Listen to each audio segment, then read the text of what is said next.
Iyi mwumva ni radiyo ijwi ry'Amerika ivugira Washington DC mu Kirundi n'Ikinyarwanda. Mwabonye bucya? Ni Eugenie Mukankusi basuhuza, mbahaye ikaze mwese mu biganiro byacu bya mu gitondo. Turahera ku makuru avugwa hirya no hino ku isi, mwategurire kandi mugezwaho na Geoffrey Mutagoma. Turakoze Eugenie. Leta zunze ubumwe za Amerika nenze guverinoma ya Cuba yishinja kubangamira uburenganzira bw'abaturage bigaragambya. Perezida Joe Biden wa Amerika afatiye ibihano mukuru w'igisirikare cya Cuba n'ishami rishinzwe umutekano mu gihugu ryayoboye ibikorwa byo guhohotera bigaragambya. Atangaza ibyo bihano, Perezida Joe Biden yavuze ko yamaganye ifungwa ry'abaturage mu kivunge n'imanza za nyirarureshwa zigamije gutera ubwoba, gucecekesha no gufunga abatinyuka kuvuga. Yongeyeho ko Amerika ihagararanye n'abanyacuba b'intwari bafashe ya mbere mu kwamagana ubutegetsi bwa gikomuniste n'akarengane bamaze imyaka 62. Ibihano Amerika yashyizeho birareba Alvaro Lopez Miera, minisitiri w'ingabo w'icyo gihugu, na minisiteri ya brigade idasanzwe y'ingabo imbere mu gihugu.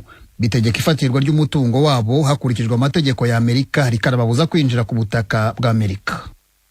Indege za gisirikare za Leta zunze ubumwe za Amerika zagabye ibitero ahantu hatandukanye muri Afghanistan mu minsi 30 ishize mu rwego rwo gushyigikira ingabo za leta y'icyo gihugu kureba ko zakumira abarwanyi b'Abataliban bakomeje kugenda bigarurira igice kinini cy'igihugu.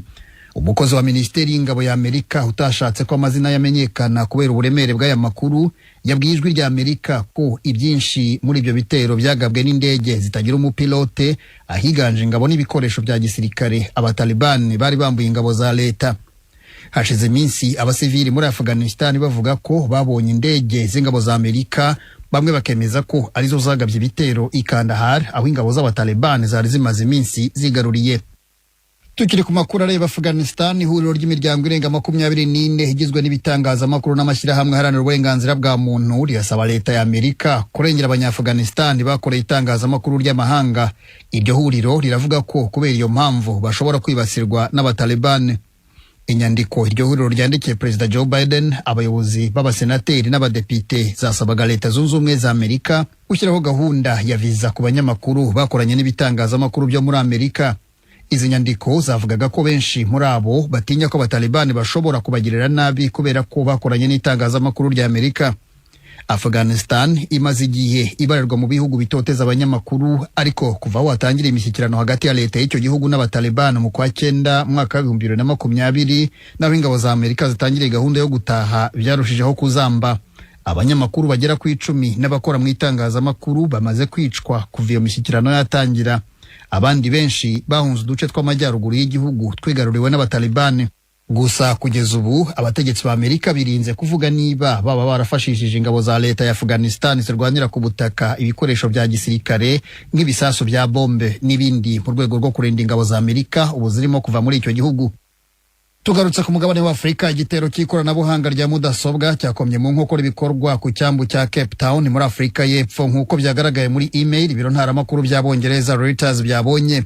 Icyo gitero kandi cyakomye mu nkokora ubucuruzi ku cyambu cy'i Durban kinini kurusha ibindi muri Afrika yo munsi y'ubutayu bwa Sahara nk'uko byemejwe n'amasoko 3 atandukanye yavuganye n'ibiro ntaramakuru by'Abongereza Reuters.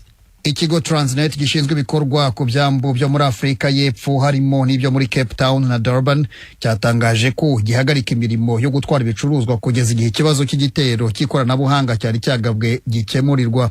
Leta Afrika y'Epfo yatangaje ko irimo gukora iperereza rigamije kureba niba iki gitero gifitanye isano n'ibibazo by'umutekano muke bimaze iminsi birangwa mu gihugu. Yavuze ko izagira icyo bivugaho iryo perereza rirangiye. Amakuru avugwa hirya no hino ku isi tuyasoreze muri Iran, aho imyigaragambyo ishingiye ku ibura ry'amazi mu majyepfo ashyira uburengerazuba bw'igihugu yakwiriye mu yindi mijyi yo mu gihugu. Abategetsi baravuga ko iyo myigaragambyo igeze ku munsi wa 7 yakomerekeyemo umuntu wa 3 ku buryo bukomeye. Amashusho yagaragaye ku mbuga nkoranyambaga yerekanaga abaturage bigaragambya mu bice by'intara za Khuzestan, cyane mu murwa mukuru wayo Ahvaz, no mu mijyi ya Behbahan, Dezful, Izeh, Masjed, Soleiman, Rashmir na Suzangard. Amwe muri abo mashusho yerekanye abashinzwe umutekano basa n'abarasa ibyuka biryana mu maso kuri bamwe mu bigaragambya. Ubutegetsi bwa Iran bwabujije ijwi rya Amerika gukorera muri icyo gihugu, bityo ntiryashoboye kumenya ku buryo budasubirwaho ukuri kw'ayo mashusho bivugwa ko yavuye mu ntara za Khuzestan na Isfahan. Geoffrey Mutagoma, urakoze kutugezaho aya makuru avugwa hirya no hino ku isi. Mu kanya turajya mu karere k'ibiyaga bigari bya Afurika.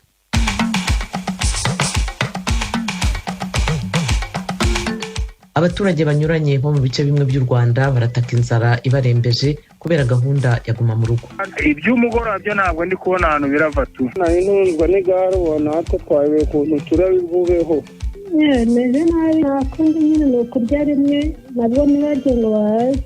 Abo ni bamwe muri abo baturage baganiriye n'Ijwi ry'Amerika. Minisiteri y'Ubutegetsi bw'Igihugu yahumurije abaturage bakeneye ibiribwa. Ibiribwa birahari, ubwose umuntu waba afite ikibazo tuzakomeza kugenda tubagoboka. Hari nimero zitishyura za buri karere, ariko na Minisiteri y'Ubutegetsi bw'Igihugu ifite nimero itishyura 5353. Uwo ni Samuel Dusengiyumva, umunyamabanga uhoraho muri Minisiteri y'Ubutegetsi bw'Igihugu, nawe aganira n'Ijwi ry'Amerika. Mu Burundi ku nshuro ya mbere harimo gutegurwa ibarura rigamije kumenya ubwiyongere bw'abaturage, ingo, ubuhinzi n'ubworozi. Mu Burundi kandi komisiyo kuri n'ubwiyunge irashakisha imibiri y'abantu bishwe mu 1972 bashyinguwe mu mva rusange mu mujyi wa Bujumbura. Ayo makuru hamwe n'ayandi twabateguriye ni mu kanya ku buryo burambuye, ntimujye kure ya radiyo yanyu.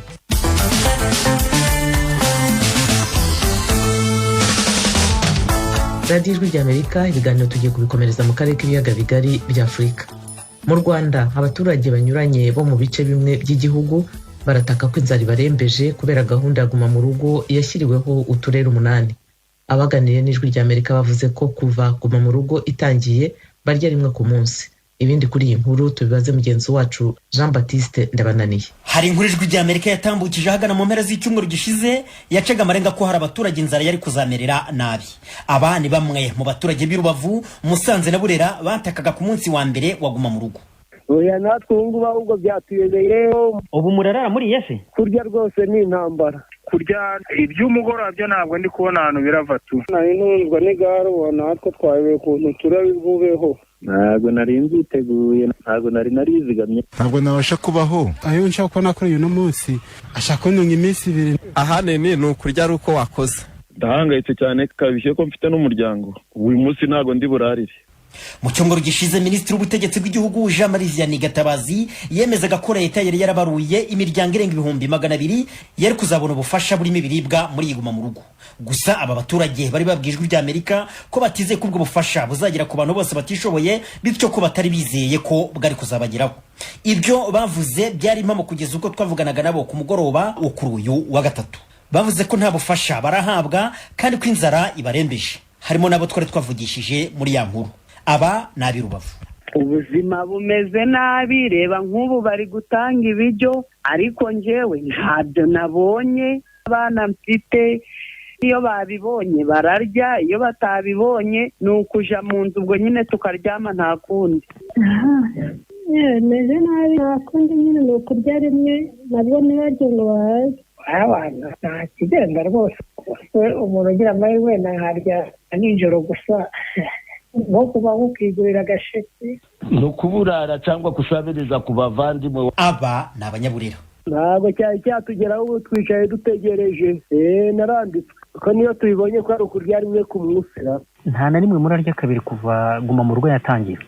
Oya, ubu tuvugana cyokora ntakubeshe, ubu ibya nimugoroba turangije kubirya. Ku manywa ntabwo twigeze tubibona. Ubwo iyo nagize amahirwe abona utwane mugoroba, Imana ziba zampaye, ubwo ngo byanga bya ko nubwo mbonye utwane mugoroba twamanywa two ejo ntabwo twaboneka rwose simubeshe.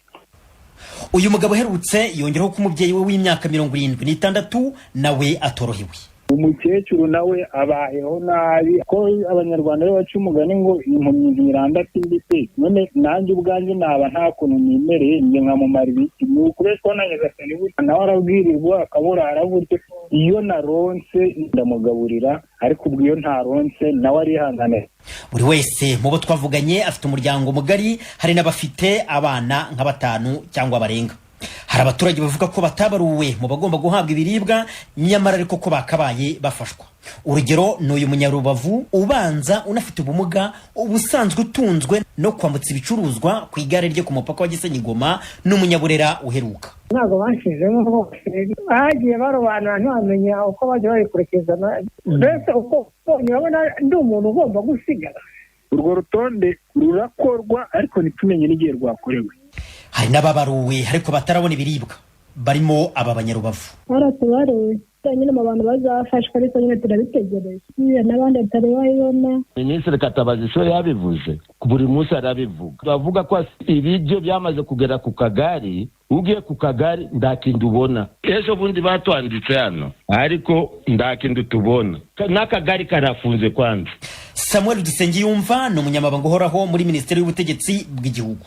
Kuri mikoro y'Ijwi ry'Amerika yarayahumurije abaturage bakeneye ibiribwa. Uyu munsi ibihumbi bisaga 184 bingana na 94% y'ingo zari ziri ku rutonde rw'ibanze yamaze gushyikirizwa ibiribwa. Cyakora icyagiye kigaragara nuko urutonde twari dufite hari abaturage bagiye bimuka bakaza ari bashya, bakaba ari imiryango mishya yabonetse. Ni imiryango mishya nazo yongera kuri iyi ngiyi irenga 200,000. Yego, ubu ngubu nayo urutonde rw'uko rwamaze gukorwa. Uyu munsi nezo akazi akagurikiye bakaba ari kubashyikiriza ibiribwa, kandi ibiribwa birahari. Ikibazo cy'ibiribwa abaturage batuze nta gihari. Ibiribwa birahari, ubwose umuntu waba afite ikibazo tuzakomeza kugenda tubagoboka. Ari nimero zitishyura za buri karere, ariko na Minisiteri y'Ubutegetsi bw'Igihugu ifite nimero itishyura 53 bayihamagara. Dusengiyumva yemera ko habayeho gutinda kugeza ibiribwa ku baturage, ariko ko byatewe impamvu zirimo igikorwa cyo kubanza gupakurura imifuka y'ibyo biribwa kugira ngo bishyirwe mu mifuka abaturage bagomba gutwara, ko impamvu itari uko inzego zo hasi zatanze imibare y'ababikeneye itariyo. Yongeraho ko bateganya gushyiraho ikoranabuhanga rizajya ryifashishwa mu bikorwa nk'ibi mu bihe biri imbere kugira ngo he kugira umuturage ucikanwa kandi byihute. Uyu muyobozi arashishikariza inzego z'ibanze uhereye ku isibo gufasha abaturage badafite ibiribwa kugaragaza iki kibazo. Arasaba n'ubuyobozi bw'uturere gusobanurira abaturage inzira bakwifashisha mu kugaragaza iki kibazo bwifashishije uburyo butandukanye burimo ibiganiro ku maradiyo y'abaturage. Jean Baptiste Ndabananiye, Ijwi ry'Amerika. Turacyari mu Rwanda aho urugereko rw'urukiko rukuru ruburanisha imanza zambukiranya imipaka n'iziterabwoba rwaraye rushoje urubanza rwitiriwe Paul Rusesabagina nabo bareganwa 20. Inkuru irambuye na mugenzi wacu Asumta Kaboyi uri Kigali mu Rwanda. Usibye Paul Rusesabagina wivanye mu rubanza iburanisha rigitangira, mu baregwa bandi hari bamwe bagaragaje kwemera ibyaha ndetse bagasaba imbabazi, gusa bagaragaje kunenga bikomeye ibihano basabiwe n'ubushinjacyaha bwirengagije ko borohereje ubutabera ubwo bemeraga ibyaha bagasobanura nuko bakoze ibyaha bakekwa. Mu baregwa ko ari 21, babiri gusa nibo basabiye ibihano biremereye birimo gufungwa burundu. Barimo Rusesabagina waregwaga ibyaha 9 atigeze yisobanuraho na rimwe, kuko urubanza rugitangira yahise agaragariza urukiko ko yikuye mu rubanza kuko atizeraga ubutabera yahabwa. Kuva yava mu rubanza yaba we cyangwa abunganizi be nta numwe wigeze agaragara mu rukiko, nubwo yakomeje kujya tumizwa mu rubanza ariko ntasubiza ubutumire bw'urukiko. Urukiko rumaze gupfundikira iburanisha, Maître Gatera Gashabana yabwira Ijwi ry'Amerika ko mu gihe cyose urubanza rutarasomwa uwikuye mu rubanza aba agifite amahirwe yo kuba yasaba kongera kuburana. Ibyo ntabwo yakomeje kuburana, ariko urukiko rwakomeje kuburanisha urubanza kandi rwafashe icyemezo cy'uko ruzaburanisha urubanza adahari. Icyo gihe urubanza ruburanishwa adahari, andi mahirwe aba afite nuko icyemezo gifashwe ashobora kujurira, kandi icyo gihe yagaragaza imbogamizi yahuye nazo zatumye ava mu rubanza, yuko yumvaga adashobora guhabwa ubutabera bukwiye. Igihe urukiko rw'ubujurire kandi rwo ruzagira icyo umwanzuro rufataho, kandi hari igihe urubanza rutaracibwa ashobora gukora icyo bita gusaba ko urubanza rwakongera rukaburanishwa hashingiye ku bimenyetso bishobora kuba byaragaragaye nyuma y'uko urubanza rumaze gupfundikirwa. Icyo gihe umucamanza naho arabisuzuma, yasanga bifite ishingiro agategeka ko urubanza rwongera kuburanishwa, ariko rukaburanishwa kuri icyo kimenyetso n'ibindi yashingiyeho abisaba. Niba urubanza rukomeza rugacibwa nk'aho umuburanyi ahari, umuntu ntiyavuga ko kwikura mu rubanza atari inyungu z'umuntu uregwa? Ubundi ni ikintu umuntu afata en son âme et conscience yabitekerejeho. Mu gihe yumvise rero ko ukuntu urubanza ruburanishwa bitamunyura, niba ufite uburenganzira bwo kuvuga icyo abitekerezaho, akagira n'igihe yakwikura mu rubanza, kandi n'ubu atari bwo bwa mbere yaba mu Rwanda cyangwa n'ahandi mu bihugu by'amahanga. Undi wasabiwe igihano kiruta ibindi n'ubushinjacyaha ni Colonel Nizeyimana Mark, nawe wasabiwe n'ubushinjacyaha gufunga ubuzima bwe bwose. bwasobanuye ko ari we watoranyaga abarwanyi boherezwa mu bitero mu Rwanda ndetse ko yagize n'uruhare mu gushakisha intwaro zakoreshejwe. Nizeyimana hakana ibyaha 8 akurikiranyweho, akemera icyaha kimwe cyo kuba mu ngabo zitemewe ari nacyo asabira imbabazi. Aburana yasabaga ko ahubwo yarekurwa agasubira mu buzima busanzwe nk'uko abandi basirikare bagiye bafatirwa mu mitwe irwanya leta y'u Rwanda bagiye bajyanwa mu tobo bagacishwa mu ngando aho kujya muri gereza. Ibindi bihano abaregwa basabiwe n'ubushinjacyaha birimo igifungo kiri hagati y'imyaka 15 na 25. Mu baregwa kandi bose basabiwe kuzatanga indishyi z'akababaro zigera kuri miliyari 2 mu mafaranga y'u Rwanda zasabwe n'abakorewe ibyaha. Mu baregwa hari bamwe bagaragaje ko bemera ko abaregera indishyi ko bakwiye kuzihabwa, cyakora bakumvikanisha ko buri wese mu baregera indishyi yari akwiye kurega ku giti cye akanatanga igarama, mu gihe bitakozwe ko nta ndishyi utaratanze igarama akwiye guhabwa. Hagaragaye kandi ikindi cyiciro cyerekanye ko nta ndishyi gikwiye kubazwa kuko batigeze bagera ku butaka bw'aho icyaha cyabereye. Umugore umwe rukumburi muri iyi dosiye Angelina Mukandutiye niwe wabaye nk'uwemera ko mu gihe urukiko rwazamuhamya ibyaha n'indishyi yazitanga. Nanone ariko yongeraho ko nta mutungo na muke asigaranye mu Rwanda kuko ibyo yari atunze byose byagurishijwe, hirengagijwe ko yari afite abana ndetse n'umugabo bo bataryozwaga ibyaha. Uyu mubyeyi ugeze mu myaka 70 y'amavuko yasabye urukiko kutazamuhanisha imyaka 20 yasabiwe n'ubushinjacyaha kuko ayihawe atabasha kwerekana ko yahindutse. Yanasabye urukiko ko byose rwabirengaho rukamugirira imbabazi agafungurwa, rukaba rwerekanye ko no mu Rwanda hariho ubutabera bugira imbabazi. Madamu Mukandutiye yanagarutse kandi ku gihano yahamijwe n'urukiko gacaca cyo gufungwa ubuzima bwe bwose rumuhamije uruhare rwe muri jenoside yakorewe Abatutsi. Asobanuza igihano azakora icyo ari cyo. Urukiko rwamusobanuriye ko byose bigenwa n'itegeko ko azabimenya hageze. Usibye Rusesabagina wikuye mu rubanza mu kwezi kwa 3, abandi mu baregwa bose basabye urukiko kuzabagabanyiriza ibihano cyangwa rukabagira bere bagasubira mu buzima busanzwe. Umucamanza yavuze ko azatangaza umwanzuro we muri rubanza itariki 20 z'ukwezi gutaha kwa 8. Asumta Kaboyi, Ijwi ry'Amerika, i Kigali. Banywanyi b'Ijwi ry'Amerika, uretse kutwumvira ku mirongo ya FM, ku mirongo migufi ya shortwaves, kuri Facebook na internet mushobora kutwumva biciye ku matelefone yanyu ngendanwa. Kuba twumva muri Tanzania muhamagara ku nimero guteranya 2 5 5 4 1 1 2 ubusa 1 ubusa 6 abatwumva muri Kenya namwe mugahamagara kuri guteranya 2 5 4 2 ubusa 5 2 9 3 kuri mwe mutwumva muherereye muri Amerika muhamagara kuri guteranya 1 3 5 1 9 9 5 1 8 5. Ijwi ry'Amerika ryongeye kubashimira kuba mudahengeshanya kuryumviriza. Ijwi ry'Amerika ni radio yanyu. Turava mu Rwanda twerekeza mu Burundi aho komisiyo y'ukuri n'ubwiyunge mu gihugu ikeka ko mu mujyi wa Bujumbura hahambwe abantu barenga 10,000 bishwe mu mwaka w'1972, igasaba abafite amakuru y'ahari ibyobo rusange kuyatanga.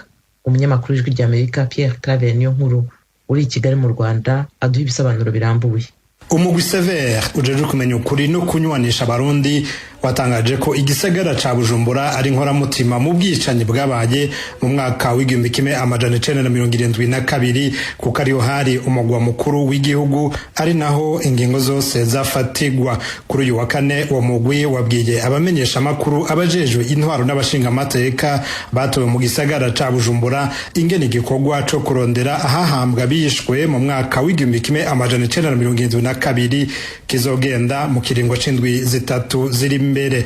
Pierre Claver Ndayicariye atwara umugwi Sever. Dushitse hano mu gisagara ca Bujumbura ngo mudufashe kurondera abaduha idonido ry'inkomoko ya kabi na kabibi kabaye. Abakuze bakiriho bazotuyagira ivyo babonye, ivyabashikiye canke ivyashikiye imiryango yabo. Muzotwereka aho bahari ibinogo vyatawemwo abishwe mu gwimo. ibikorwa vya Sever washizweho mu mwaka w'ibihumbi 2014 ntibivugwa ko rumwe. Abanyepolitike batari bake cane cane batavuga rumwe n'ubutegetsi hamwe n'amashirahamwe yigenga babona ko uwo mugwi uhengamiye ku gushaka kwerekana ko muri uwo mwaka w'igihumbi kimwe amajana 1972 hishwe ubwoko bumwe bw'abahutu gusa. Vitan Shimirimana atwara urunani rw'amashirahamwe yigenga Force yavyiganiye Ijwi ry'Amerika. Iyo batoye ibisigarira bihutira kuvuga yuko ari ibisigarira by'abahutu bishwe 72 kandi tuzi mu gihugu cy'u Burundi habaye ubwicanyi mu biringo bitandukanye, bakabikora mu ntumbero yo kugira ngo abahutu bose bakwirikire bahurumbire umugambwe CNDD-FDD kandi byongeye banyegeze ibyaha biriko birakorerwa abarundi muri kino gihe. Uyu mugwi Sever ukaba warerekanye uguhengama kudasanzwe mu gushigikira ukwibuka bamwe mu bagandaguwe, abandi nabo bigashiburirwa ku ruhande. Aha Ndayicariye yashimangiye ko umugwi Sever arongoye urondera kumenya ukuri gusa ndetse ko uzokorana ubwitonzi mu gisagara ca Bujumbura. Tuzobikorana ubuhinga mu buryo bifasha abarundi kwiyunga gusumba. Nta uzoronka amahoro n'umwe agendera ku binogo biryamyemwo abarundi n'abarundikazi. Abantu barishwe ntibishe, abishe baba abahutu ntibagirishije inama abahutu, baba abatutsi ntibagirishije inama abatutsi.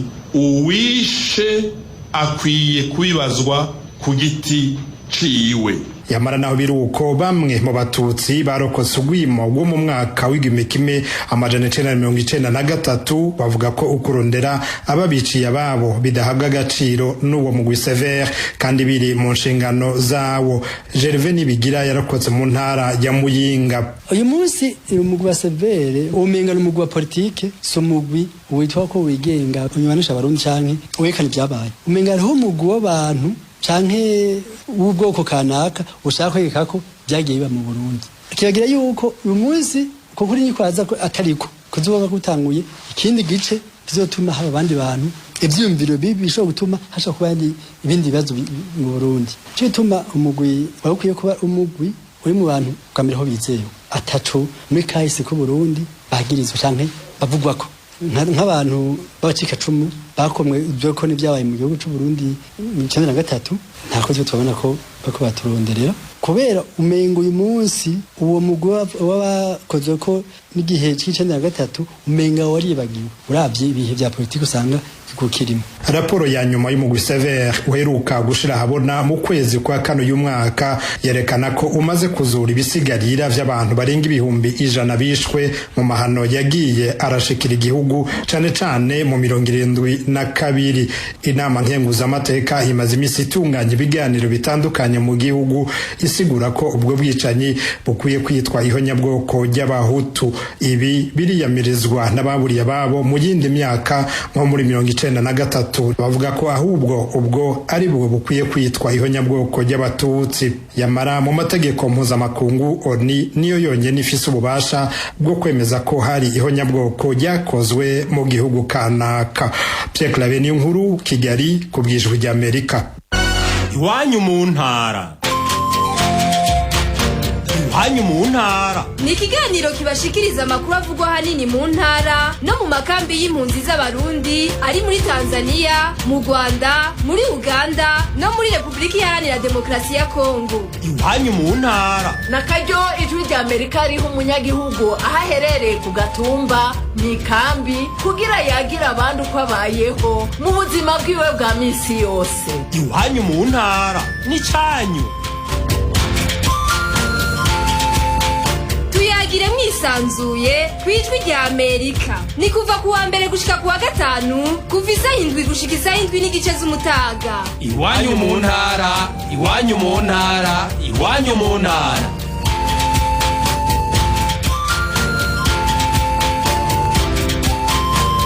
Turacyari mu Burundi. Ku nshuro ya mbere harimo gutegurwa ibarura rigamije kumenya ubwiyongere bw'abaturage, ingo zabo, ubuhinzi n'ubworozi. Ikigo cya ONU FINUAP gishinzwe ibijyanye n'ubwiyongere bw'abantu cyemeza ko Uburundi buri mu bihugu bike bya Afurika bimaze gukora ibarura nk'iryo. ibindi kuri iyi nkuru turabibaza mugenzi wacu uri mu biro by'ijwi ry'Amerika i Nairobi muri Kenya, Eroge Wirikaneza. Kuri uyu wa kane mu kiringo cy'iminsi ibiri ikigo Istebu kijejwe gutororokanya ibiharuro abahinga bo mu bisata bitandukanye n'ubushikiranganji vya leta amashirahamwe yigenga hamwe n'ibigo vya ONU bakoraniye ku mugwa mukuru w'ubutunzi Bujumbura barabira hamwe ibizoshirwa muri busansuma igira kane izotunganywa mu mwaka utaha. Umuyobozi mukuru wa Istebu Nicolas Ndayishimiye yavuze ko iyi busansuma ifise akabirya bitewe n'uko ari inshuro ya mbere izobitunganijwe iraba igatororokanya ibiharuro ku bijanye n'igurirana ry'abanyagihugu uburimyi n'ubworozi mu gihe izindi zose zahora zisunga gusa igwirirana ry'abantu. Uyu muyobozi yasiguriye abamenyesha makuru bari Bujumbura kwizofasha mu gutegura imigambi iteza imbere abarundi. Kubera ibiharuro byavuye muri rosansuma ya mu mwaka 2008 novuga ko bizavyarataye tuzoranga ibiharuro bifasha mu kugira ngo abafata ingingo canke abategura imigambi iterambere mu bisata bitandukanye by'ubuzima bw'igihugu bakoresha. Ikindi nuko tuzokoresha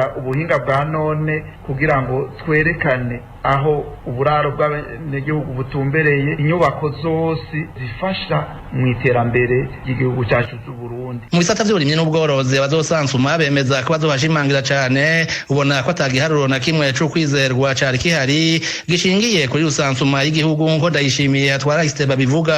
Ubwa mbere icyo tutezwa kuraba ni ukubanza kumenya igitigiri cy'abarimyi n'aborozi mu Burundi niki, mbe borora ibiki, barima ibiki, bafise ibihe bikoresho bakoresha kugira ngo bashobore kurima. Hariho ibikoresho bigezweho cyane bakoresha ibikoresho bya kera. Hanyuma tuzoja dukora andi matohoza yimbitse mu bijanye n'uburovyi n'uburimyi bw'imboga n'ivyamwa n'abatera ibiti borora inzuki. Richmond Tiemoko aserukira ikigo ca ONU cita igurirana ry'abantu FINWAP mu Burundi yashimye cyane iyi nteguro. Yemeza ko Burundi buri mu bihugu bike bimaze gutegura no gutunganya bene iyi rusansuma ku mugabane wa Afrika. Asanga bizofasha ico gihugu kugera ku migambi y'iterambere y'ikinyejana. C'est une première au Burundi et je dirais c'est l'une des premières fois.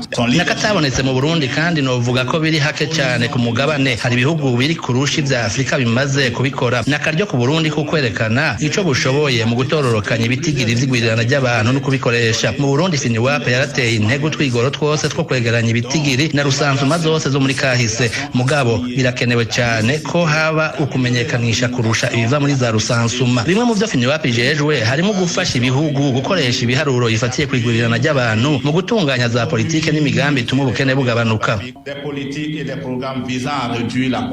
Niko Richmond yatangaje anashimangira ko yavuze mu izina ry'ibisata vya ONU byose. Imwe muri iyo migambi leta y'u Burundi yaramaze kuyimenyekanisha nuko kuva mu 2025 atamuryango n'umwe worenza abana batatu. Muganga Tadendi Kumana umushikiranganje w'amagara y'abantu yabitangaje ku wa 11 ku kwezi hahimbazwa umunsi mpuzamakungu wahariwe gurirana ry'abantu. Leta y'u Burundi iraje ushinga nuko abenegihugu bogira amagara meza. Gutandukanya imvyaro no kuvyara bake ni inkomoko y'amagara meza. Nico gituma duhamagariye abenegihugu kugabanya imvyaro kugira dushikire ryahangiro ry'igihugu cacu ryuko mu mwaka wa 2025 atamuvyeyi yorenza abana batatu. Ibitigiri bitangwa na ONU vyerekana ko abarundi bari hagati mu gihugu bangana n'imiliyoni 12 ibihumbi amajana 251 n'amajana 656. Ibice 13.8 kwijana baba mu bisagara. Uburundi bukaba burimo ibice ubusa n'uduce 15 kwijana vy'abantu ba mu isi yose ubu baba hafi imiliyaridi 8. Mu mwaka wa 2011 ni hisi yuzuza imiliyaridi 7 z'abayibamwo. Oniteganya ko mu 2050 abayituye bazoba bagera ku miliyaridi 9 kandi ico gihe nyene ibice 36 kwijana vy'abantu bakazoba ba mu bisagara. Eroge Wirikaneza, Ijwi ry'Amerika. Nshuti mwari muduteze amatwi ibiganiro byacu byo kuri iyi saha birahumuje. Ntimuze gucikwa n'ibiza gukurikira. Tubashimiye rero ko mwahisemo gukurikira radio yanyu Ijwi ry'Amerika. Bakoze kandi na bagenzi banjye bose bagize uruhare muri ibiganiro. Byari bihagarariwe na Etienne Karekezi, Fasiri Gebehu no washyize hamwe amajwi. Kuri mikoro mwari kumwe nanjye Eugenia Mukankusi. Tubasezeye tubifuriza mwese kugubwa neza. Turabifuza kandi amahoro n'amahirwe muri byose aho muherereye hose.